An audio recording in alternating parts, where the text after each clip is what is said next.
Hi everyone, welcome back to my series on quick tips for writing for your NaNoWriMo adventure. I'm Melissa Bourbon, writing coach, instructor, cover designer, podcaster, and author. I'm here every day during the 30 days of NaNoWriMo with writing tips and motivation to keep you going during these busy writing days. This is Nacho, our new pup, and he's with me all of the time. Please like, follow, and subscribe.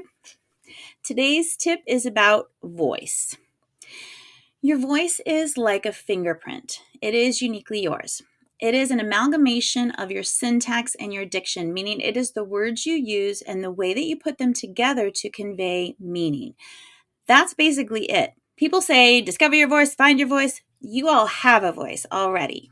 You speak with a distinct voice, meaning you put your words together in a consistent manner and you pause when you pause. William Shatner, anyone? Actually, I do that too.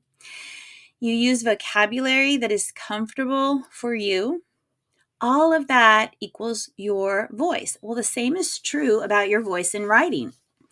In my Ready, Set, Write course, there are lessons on mood and tone and point of view and then on voice. And I mention this because all of those things actually really work together. Your voice doesn't exist in a vacuum. There is so much to think about when you are really breaking down the concept of voice. But for my quick tip, okay, bye Nacho.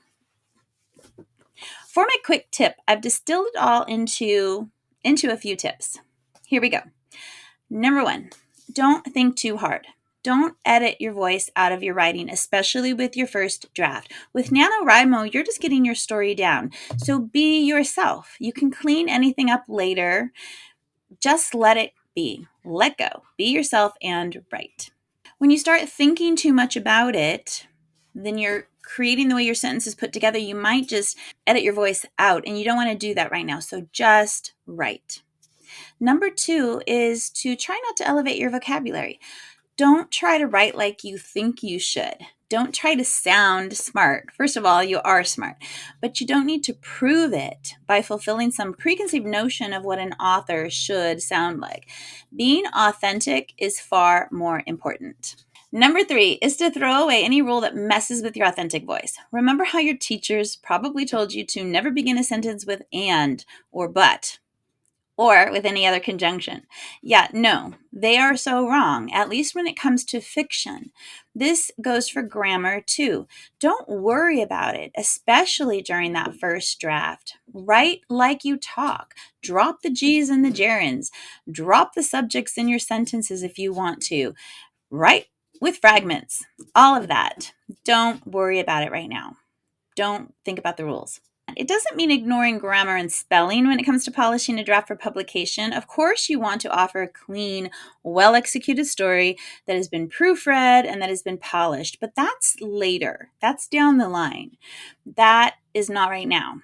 Right now, especially during NaNoWriMo, if that is when you're watching this, and or during whatever first draft you're writing, you just have to ignore all that. And even in the end, you want to stick to your authentic voice. You don't want to edit yourself out of it. Remember, write as you talk. Don't edit your voice out of your story. Number four is to ignore fear. Throw it away. Throw it away along with the idea that your story won't be good enough. Did you know that approximately 80% of Americans want to write a book? It's true. A very small percentage actually do, even with indie publishing, making it so much easier. Why do you think that is? Well, I would submit that it's because of fear. Fear gets in the way. It can stop you in your tracks, and you need to just push forward. That means ignoring fear.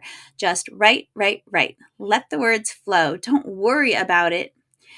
Just write.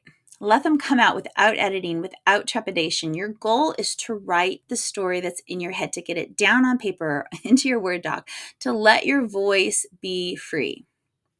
That's it. Finally, read it aloud.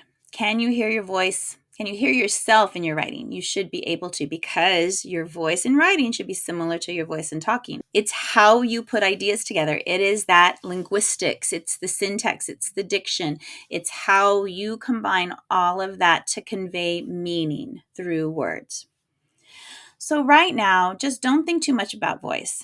Write how the words come to you. Know that how you put your words together, the vocabulary you choose, how you work with dialogue, and how you put description into your narrative, how you use analogies and metaphors and other figurative language, how much or in what manner, all of that equals your voice. So you already have a voice. You just need to embrace it. That's it for day 18. I hope your NaNoWriMo adventure is going great. I will be back tomorrow with another quick tip, and I will see you then.